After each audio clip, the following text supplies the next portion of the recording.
Bonsoir à toutes et à tous. Merci de nous recevoir à travers cette grande édition de 21h de la télévision Bonferré. Faire un plaidoyer pour la modification du texte relatif à l'exonération des droits et taxes en douane des matériels et équipements pour les engins renouvelables. C'est l'objectif donc ce matin d'une conférence de presse organisée par le CODAE et le CESAO. Le résumé de cette conférence de presse avec Youssouf Haïdara et Mohamed Djouri. Ce cadre d'échange organisé par le collectif des organisations pour la défense des droits à l'énergie CODAE et le Centre d'études d'expérimentation économique et sociale de l'Afrique de l'Ouest CESAO vise à faire le plaidoyer pour la modification de l'arrêté conjoint portant liste des équipements et matériels à l'énergie renouvelable à exonérer des droits et taxes en douane. Un texte qui semble être méconnu des usagers, causant du coup quelques désagréments. D'abord, cet arrêté ne s'adresse pas à tout le monde. Seuls les délégataires d'autorisation du ministère de l'Énergie qui sont autorisés à faire la production de l'énergie, seuls eux peuvent bénéficier. Donc, ONG, personnes particulières ne peuvent pas bénéficier. Donc ça, pour nous, c'est une première difficulté. Et la deuxième difficulté, même les équipements. Peut-être la liste des équipements a été donnée. Donc, c'est seulement certains équipements liés à la production qui sont détaxés, etc.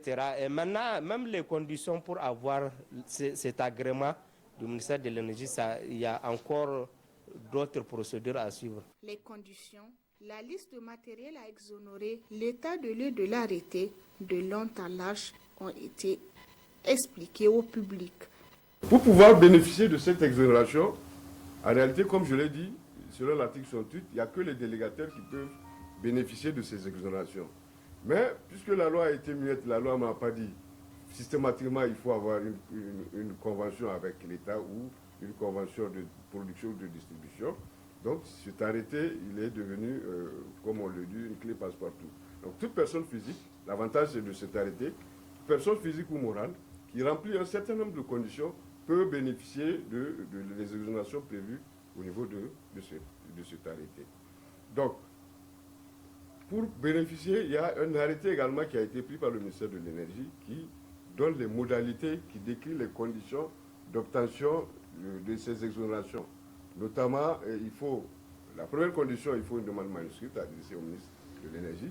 La deuxième condition, il faut également avoir un agrément, il faut être agréé par le ministère, puisqu'il y a un autre arrêté qui vient compléter les dispositions de l'arrêté exonération qui dit qu'il faut être agréé par le ministère. Tenu sur financement de l'initiative régionale africaine pour les énergies renouvelables par le projet de participation de la société civile des pays francophones d'Afrique de l'Ouest au pilotage des initiatives africaines sur l'énergie renouvelable PASCOP AREI. Cette initiative du CODAE et du CESAO a pour objectif également de modifier l'arrêté conjoint signé en 2017 entre le ministère en charge de l'énergie et celui des finances pour aboutir à une loi à travers laquelle le Niger peut se développer dans le domaine de l'énergie. Les agents de la SML Samira ont rendu public ce matin une déclaration de presse relative à la situation que vivent les agents de la société depuis pratiquement quelques temps. Dans cette déclaration, ils ont également annoncé le dépôt d'un préavis de grève de 72 heures. Youssouf Haïdara pour les précisions. Rien ne va au niveau de la société des mines du Liptako SML Samira. De la gouvernance de l'entreprise aux conditions de vie et de travail des employés du SML, tout est au point mort. Bref, la SML Samira agonise selon les travailleurs de la dite société. Au niveau de la société des mines de Lutako, depuis sa reprise du service, sa reprise par Matt Kinel, la société ne fait que reculer. Les activités minières sont au ralenti, il n'y a plus d'exploration. Il n'y a plus de préférence nationale au niveau de tout ce qui est activité ou bien tout ce qui est revenu, qui doit revenir, que ce soit à l'État, que ce soit au niveau des travailleurs. Et pour cela, si vous prenez de 2020 à aujourd'hui, sur les 3 ans cumulés, nous n'avons pas fait un an de production. Aujourd'hui, vous prenez à l'ASML, même les cotisations sociales ne sont pas payées. Même dans la ville de Niamey, les taximans qui sont dans la ville de Niamey, aujourd'hui, quand la personne n'a pas de caisse, on arrête le taxi. À plus forte raison, une société comme la Société des mines du Liptako. Donc, les travailleurs sont lésés. Les conditions de travail sont vraiment déplorables. Problème d'eau potable, problème, comment ça s'appelle là, de logement, problème de transport. Tout ça là, cumulé, font que les travailleurs de la Société des mines sont dans une situation très critique. Face à cette situation, le syndicat des agents de la SML Samira lance un préavis de grève de 72 heures à compter de ce mardi 20 décembre 2022 pour interpeller les autorités sur la situation que traverse la société. Nous, au niveau de Centramine, en tant que syndicat responsable et syndicat de développement, nous ne comprenons pas ce qui se passe réellement au niveau de la Société des mines du Liptako. Pour nous, la SML, elle est tout pour nous, du fait que nous sommes des employés et que nous gagnons notre pain là-bas. Elle est tout pour nous, du fait que c'est la seule mine d'or qu'il y a au Niger. Elle est tout pour nous, du fait de sa position géostratégique dans ce contexte sécuritaire que nous avons, dans lequel nous sommes actuellement. Nous, syndicat national des travailleurs des mines du Niger, déposons un préavis de grève de 3 jours à compter du mardi 20 décembre 2022. À l'expiration de ce préavis et conformément au Code du travail, une grève d'avertissement de 3 jours sera observée sur les sites. Néanmoins, nous restons ouverts au dialogue, seul gage de la gestion efficace des conflits. Le syndicat national des travailleurs des mines du Niger, Centramine, section SML Samira, s'est dit disposé à toute discussion en vue d'une sortie de crise. Au cas échéant, il se réserve le droit de poursuivre la lutte jusqu'à la satisfaction totale. Place à présent donc à l'invité du journal. Ce soir, nous avons un invité sur ce plateau. Il s'agit de M. Abbas Idrissa. Il est secrétaire aux négociations et aux revendications du syndicat Centramine, section SLM Samira. Alors, bonsoir M. Abbas. Bonsoir M. Souley. Alors, ce soir, vous êtes sur ce plateau. D'abord, c'est quoi l'objet de votre présence ici et comment se porte aujourd'hui à votre société, la SML? D'abord, je remercie la télévision Bonferré au nom de Centramine Samira. Je suis sur ce plateau pour parler un peu de la situation catastrophique, la situation humiliante, dégradante de la SML, la Société des mines du Liptako. Je dis la Société des mines du Liptako constitue pour nous une honte, parce que la SML, une société anonyme qui n'est pas capable pendant des années à verser la cotisation sociale, la Caisse nationale de sécurité sociale, une société qui n'est pas capable ou qui refuse de verser les redevances minières, une société qui n'est pas capable ou qui refuse de payer même l'ITS, une société qui n'est pas capable de fournir de l'eau potable à ses employés, une société qui n'est pas capable d'assurer l'assurance maladie à ses employés. Et ces problèmes, il y en a beaucoup. Et une société qui, malgré que en 3 semaines, est capable de faire une expédition de l'ordre d'une valeur d'à peu près plus de 8 milliards, qui peut se retrouver en arrêt pour manque de gasoil pour faire tourner la SML. C'est une catastrophe. Alors, à vous entendre aujourd'hui, cela veut dire que la société SML Samira va très mal. Alors, à ce niveau, quelles sont les actions que vous êtes en train d'entreprendre pour justement apporter une solution à la crise que traverse cette société? La société Samira va très mal, et on a honte même d'en parler. On a beaucoup honte d'en parler. Donc, c'est pour cela, pour régler ce problème et pour appeler notre contribution à résoudre ce problème, nous sommes partis d'abord vers la gouvernance de la société. Nous avons tenu des réunions de conciliation qui n'ont jamais abouti. Et aujourd'hui, nous sommes en train de faire du lobbying, du plaidoyer auprès des autorités politiques, auprès des associations ou des organisations de Rotab, aussi auprès de la presse, pour sensibiliser les gens et de dire ce qui ne va pas à la SML. Voilà ce que nous entrons. Et pour résoudre ces problèmes-là aussi, nous avons envisagé de déposer un préavis de grève. C'est vrai, la grève n'est pas un moyen en soi, mais la situation de la SML nous a poussé à arriver à cet extrême. Alors, pour une dernière question, peut-être, quel appel avez-vous à lancer à l'endroit de vos collègues, les autorités, mais aussi du Centramine de façon générale? Moi, je lance d'abord un appel aux autorités. Il faut que les autorités, en premier lieu, le président de la République, de connaître de ce problème. Parce que c'est un problème national. La première mine d'or au Niger, depuis à peu près 20 ans. Ailleurs, certains pays qui sont venus derrière nous ont plus de 20 sociétés minières. Et qu'aujourd'hui, on dit que cette société minière, la première au Niger d'or, qui n'arrive pas à même contribuer au développement socio-économique du Niger, à même assurer le bien-être des employés qu'ils utilisent, j'en appelle à l'indulgence et à la compréhension du président de la République pour qu'il soit beaucoup regardant dans ce qui se passe à la SM. Aussi, au-delà, même notre ministère de tutelle, les autres autorités, le réseau des parlementaires pour les industries extractives, que nous soyons beaucoup plus nationalistes en regardant exactement qu'est-ce qui se passe à la SML. Qu'est-ce qui a fait qu'aujourd'hui, ce sont les employés de la SML qui courent de gauche à droite pour trouver des solutions aux problèmes nationaux que vit cette fierté nationale. Alors, à l'endroit de vos collègues, puisque c'est eux qui endossent les conséquences... À l'endroit de nos collègues, nous leur demandons une mobilisation générale et qu'ils soient prêts pour la lutte parce que seule la lutte paie. Et nous lançons aussi un appel à notre syndicat Centramine, notre grand syndicat Centramine, d'être à nos côtés et de nous soutenir pour que nous puissions, au nom de l'intérêt du Niger et des travailleurs nigériens, que nous puissions arracher leurs droits et les mettre à leur disposition. Voilà, merci donc M. Abbas Idrissa. Je rappelle que vous êtes le secrétaire aux négociations et aux revendications du syndicat Centramine, section SML, la Samira. Merci donc, restez pour suivre la suite de cette édition avec nous, suite à la rencontre hier entre le président de la République et les ministères concernés sur les réformes éducatives. Les acteurs du secteur éducatif, notamment les syndicats, ont réagi par rapport à cette rencontre. Plus de précision dans ce compte rendu.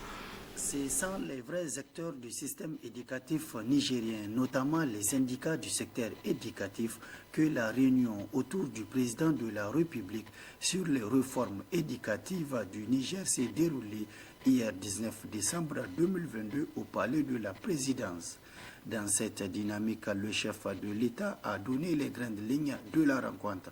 Le plus important, c'est surtout l'agenda de la mise en œuvre des mesures, une fois qu'elles auront été définies, de tous les problèmes auxquels nous faisons face. Le problème de l'éducation est le plus crucial. Il est crucial parce que la mise en œuvre des mesures qui sont contenues dans les propositions qui nous sont faites vont demander beaucoup de ressources financières. Il est crucial aussi parce que la matière de la réforme du système éducatif est une matière difficile. Les acteurs de l'éducation, à travers les responsables syndicaux, dénoncent cet état de fait. Effectivement, comme tous les Nigériens, nous avons constaté hier qu'il y avait eu une réunion autour, en tout cas, de l'éducation, avec les différents ministres en charge de l'éducation. Malheureusement, comme vous l'avez dit, il n'y a pas les partenaires sociaux qui nous sommes, les syndicats. Je vais peut-être profiter de votre micro pour prendre le président par ses propres mots. J'ai encore souvenance, lorsque nous avons réussi au niveau donc de la présidence, dans les échanges, il a fait comprendre clairement que dorénavant, tout ce qu'on doit faire dans le secteur de l'éducation doit se faire de façon concertée avec les partenaires sociaux. Malheureusement, tel n'a pas été le cas, parce que ce que nous avons vu hier, il n'y avait pas les syndicats, on n'a pas été invités. Parce que moi, je me dis, tout ce qui est fait sans toi, pour toi, moi, je dirais que tout simplement est contre toi. Alors, tout ce qui est question de l'éducation doit engager forcément les acteurs principaux, la pièce maîtresse qui est l'enseignant. Au cours de cette rencontre, ce sont 12 points qui ont fait l'objet de discussions entre le président de la République et les ministères concernés, dont, entre autres, le plan de résorbation des enseignants contractuels, l'alimentation scolaire et le problème des infrastructures. Aussi, à travers cette initiative du président de la République, le chef de l'État veut ainsi réaffirmer son attachement et son engagement pour un système éducatif et de formation de qualité.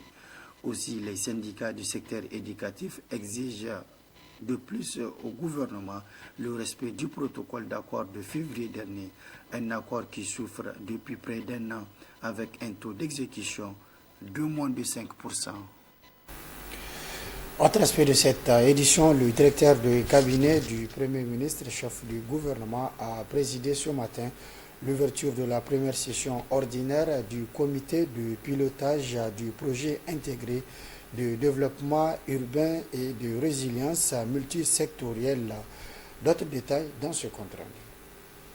Ils sont venus de rejoindre les différents secrétaires généraux des gouvernorats et présidents des conseils de ville des régions pour la première session ordinaire du comité de pilotage du projet intégré de développement urbain et de résilience multisectorielle PUDUREM Kalemazada au titre de l'année 2022.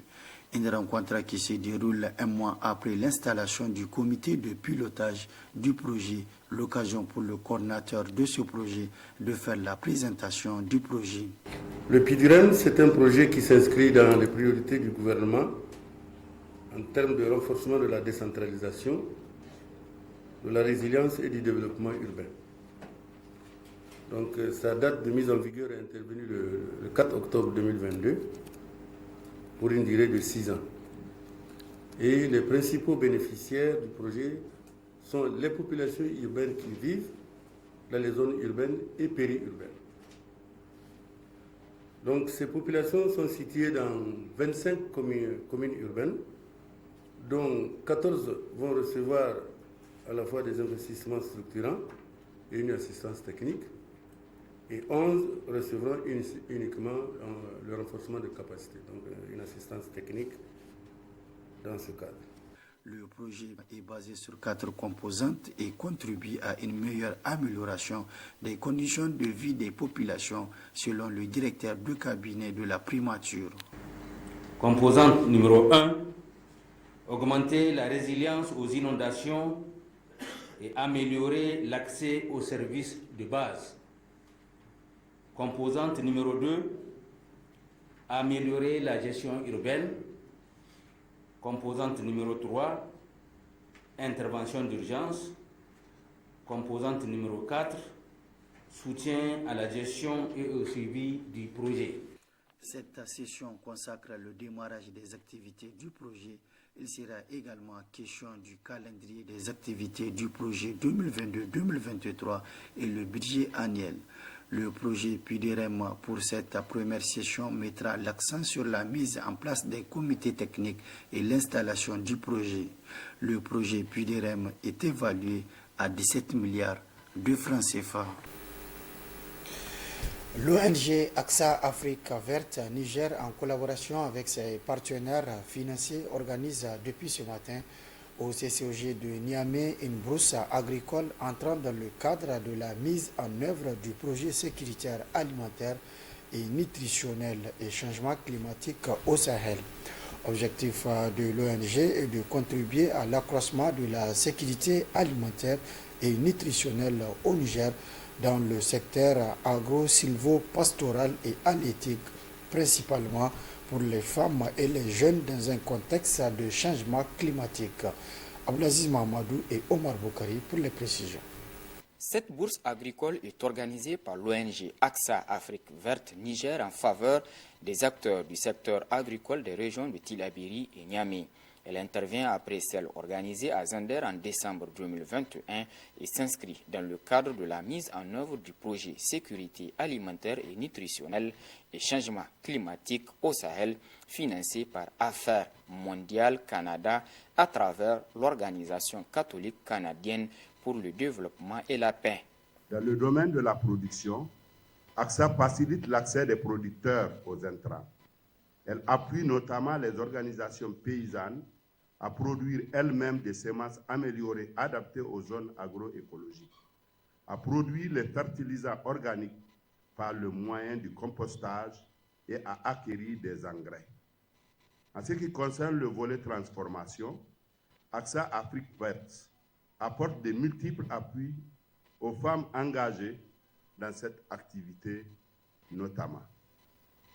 Le renforcement de leur organisation et la structuration, la professionnalisation des promotrices grâce aux formations, la facilitation pour l'acquisition des équipements adaptés, la promotion commerciale des produits transformés.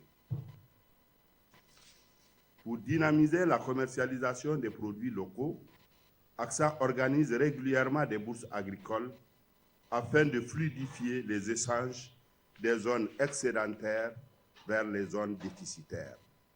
La présente rencontre s'inscrit dans cette optique. Lieu de rencontre, d'échange d'expériences, de négociations à travers les contrats d'achat ou de vente de produits agricoles, où se tissent également les relations commerciales. L'objectif principal de cette bourse, dira le secrétaire général du gouvernorat de la région de Niamey, est la mise en relation de l'offre et de la demande agricole en vue de susciter des échanges agricoles entre les acteurs du dit secteur. La bourse est tout d'abord un marché, c'est-à-dire un lieu de confrontation de l'offre et de la demande. Elle constitue un cadre d'information et de formation sur les thématiques inhérentes à la sécurité et à la souveraineté alimentaire grâce aux communications pertinentes qui sont régulièrement inscrites au programme de la rencontre. Aussi, en plus des produits agricoles bruts destinés à la commercialisation, la bourse agricole s'intéresse également aux semences améliorées et aux produits locaux transformés. Ainsi, en s'intéressant à la fois aux moyens de production, commercialisation et transformation, la bourse s'inscrit parfaitement dans l'approche filière qui constitue le socle de la stratégie d'intervention de l'ONG AXA Afrique Verte Niger. La conjugaison de ces différents objectifs permettra à la bourse agricole de créer la transparence nécessaire au bon fonctionnement des marchés agricoles aujourd'hui libéralisés. À travers la présente rencontre, AXA Afrique Verte Niger cherche à fluidifier le marché agricole pour renforcer sa contribution à la sécurité alimentaire, une ambition chère aux autorités de la 7e République, concluent les organisateurs. La CNDH organise depuis ce matin à Maradi un atelier de formation de 2 jours à l'endroit des journalistes venus de l'ensemble des régions du pays. Durant donc 48 heures qui va durer cet atelier, les participants seront mieux outillés à mener une réflexion sur la thématique de la formation. N'est-ce pas, Mohamed Alpha et Ibrahim Amaradou, bureau reportage de Maradi.